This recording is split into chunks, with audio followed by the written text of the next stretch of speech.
welcome along to the Huddle Breakdown and the latest in our interview series. And I am personally delighted to be having Jonathan Wilson on the show. Jonathan, sports writer, author, journalist, somebody who is a very young man to me, obviously, but I can tell from the podcasts that he's now doing with other well-known journalists is revered as perhaps the father or even grandfather, maybe, of serious football analysis, serious context perspectives and football tactics and culture as well. It's a heady brew. Jonathan, founder and editor of The Blizzard, writes for World Soccer Magazine, appears on the Guardian Football Weekly podcast, writes for The Guardian and The Observer. Over the last year has become even more accessible to us all, which as a big fan, I'm delighted about, especially in the podcast world. It was what it was. It is to me the best football podcast I've ever listened to, and a recent new offering is one called Libero, where Jonathan is part of a cadre of I would say probably the best football journalists out there, talking about more up to date items there. And on top of all of that, for such a youngster, he's also written 12 amazing books about football. I think I've got that right. If you want to know anything about Hungarian football, or indeed anything to do with Eastern European football, Jonathan's your man. If you want to know anything about Argentinian football, or indeed South American football, Jonathan is your man. He's done deep dives on the Charlton brothers, Sunderland, of whom he's a huge fan, England, Barcelona, Real Madrid, Manchester United, Liverpool, and for me, the pinnacle, which is Inverting the Pyramid, which is, I have to say, the best book about football tactics and the evolution of football and the history of football I've ever read. So they say never meet your heroes. I once met Kenny Dalglish. I was a graduate, a student journalist in Sheffield, interviewing him after a Liverpool Sheffield Wednesday match, and he was one grumpy bugger. So it was with slight trepidation, but a lot of hope that I introduce Jonathan. I hope that introduction covered everything that you do, but please add anything that I've missed. No, that was hugely flattering. I mean, I think I can be quite grumpy, though I'm probably not quite in Kenny's league. No, that was very kind, thank you. The one thing we should just say is that I no longer write for The Observer, because The Observer has parted company with The Guardian now. So I still do the same column, it still goes online at the same time, but it's no longer printed because of, frankly, inexplicable Guardian politics and the decision to sell The Observer to Tortoise. So yeah, I'm no longer of The Observer, but I was for a long time. So just a couple of ice-breaking questions before we get into the meat of it, really. So, big Sunderland fan, congratulations. So I live in Sheffield, Jonathan, although Celtic are my only love, really. If I do go to the football in Sheffield, it is to see the Blades. And of course, Sunderland beat them in a dramatic playoff. I did think that, if I'm being honest, Sheffield United are probably the better team over the season, but Sunderland have got there. Hopes for next season, are they going to stay up, or is it going to be a short journey? But let's worry about that when we get to it. I'm still in the moment of celebrating Saturday. And in Sheffield United, they got, I think, 14 points more than Sunderland over the season. I don't think there's any question that over the season Sheffield United were the better side. I think the 14-point gap possibly is slightly unrepresentative, given that Sunderland effectively gave up the last 9 games of the season.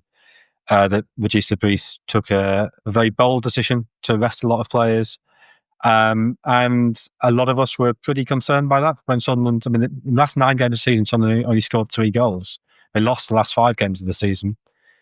But he was clearly right, because they scored in the 92nd minute against Coventry, in the 95th minute against Coventry, and then in the 92nd minute, then it was the 122nd minute they scored in the second against Coventry, and then the 95th minute against Sheffield United. So 3 injury time goals. It looks like the players were fresh, and he got that decision absolutely right. But yeah, it's going to be incredibly difficult next season. I don't think anybody's under any illusions that you look at that side, look at the squad. There's maybe 2 players you'd be confident of Premier League quality, maybe 2 or 3 more who might step up.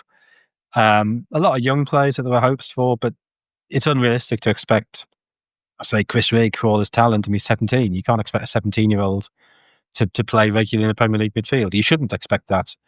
It looks like Jude Bellingham's probably going to go to Germany. The Borussia Dortmund and Eintracht Frankfurt are both interested. And I think people have got used to the idea that going up as part of a process, you get the money, and then you think, well, that pretty much guarantees being minimum playoffs for the following season. And you think maybe on the third promotion, which is sort of what Leeds are on now, maybe then you do have a chance of clinging on. You do have a depth of squad. But if someone managed to set up next season, it would be, I think, borderline miraculous. Fantastic. So, listen, obviously, as a Scottish and Celtic podcast, hopefully that's the last time we talk about the English Premier League. But I wanted to give congratulations to Sunderland there. But so listen, we're all kind of steeped and imbued in the history of Celtic and obviously Jock Stein, the Lisbon Lions, and all of that. But you've written extensively and on your podcast as well. If people haven't read it there, I don't think you've covered 67 yet, and it was what it was. But you have covered the intercontinental final against Nacional, Argentinian side. Racing, sorry, into Argentina over 3 podcasts. Actually, absolutely amazing contextual and historical piece of work that was.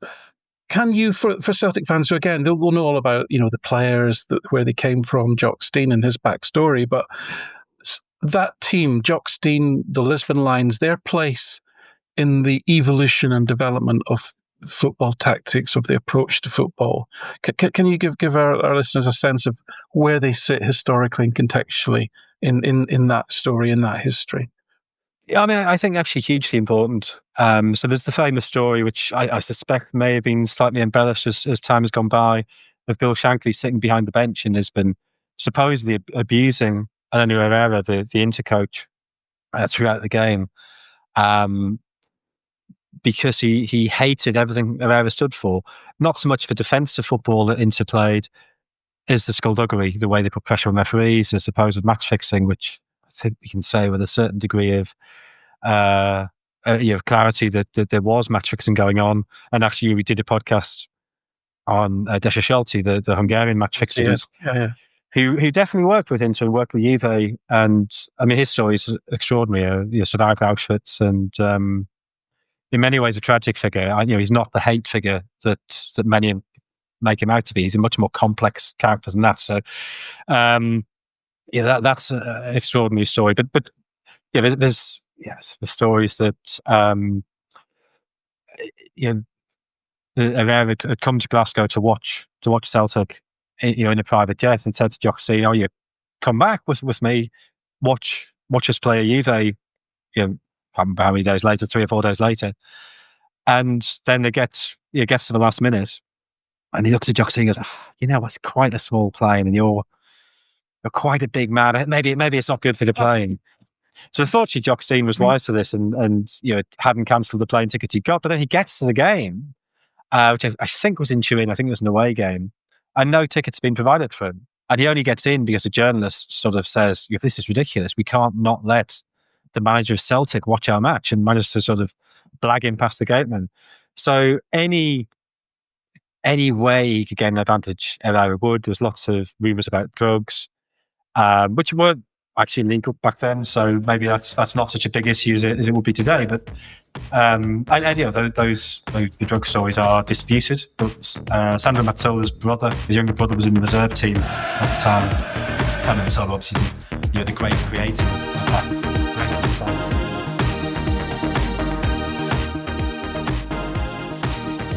We hope you enjoyed this free preview from all of us here at the Huddle Breakdown. We know you have options and we really appreciate you tuning in. To hear the rest of this episode and for much more Huddle Breakdown content, head on over to www.huddlebreakdown.com. We hope you consider subscribing. Thank you.